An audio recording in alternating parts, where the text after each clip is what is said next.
अगर आपने अभी तक हमारा चैनल सब्सक्राइब नहीं किया तो अभी सब्सक्राइब करें और बेल आइकॉन को क्लिक करके हमारी लेटेस्ट वीडियोस के बारे में अपडेट। अस्सलाम वालेकुम, हमारे चैनल में खुश आमदीद।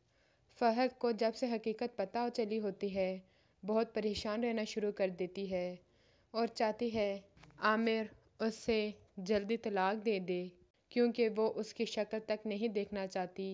उसे ताने देती रहती है कि बिजनेसमैन उस वक्त तक खुश नहीं होता जब तक वो दूसरे को बर्बाद होता हुआ ना देख ले।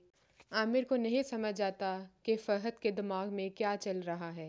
आमिर फ़हद को हौसला देने के लिए एनिवर्सरी मनाता है, मगर उसी दिन फ़हद उसे कहती है कि मुझे तलाक चाहिए।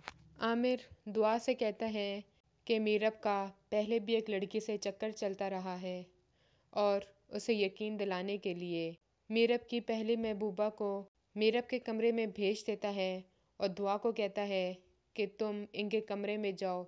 तो वहाँ पे जब वो उन दोनों को इकट्ठा देखती है तो मीरब से नाराज़ होकर वापस आ जाती है। आमिर बहुत खुश होता है कि चलो ये भी रिश्ता ख़त्म हो गया, मगर फारिया दुआ को समझाती है ऐसी गलती मत करो और फ़रहत जो कि जानती होती है पहले से ही, वो भी दुआ को समझाती है और मीरब के घर वालों को मजबूर करती है ताकि वो जल्दी आएँ और रिश्ते की बात करें और दुआ को यहाँ से ले जाएं। और अब आमिर के दो नहीं तीन तीन दुश्मन बन जाते हैं, एक फारिया, फ़रहत और तीसरा राहील।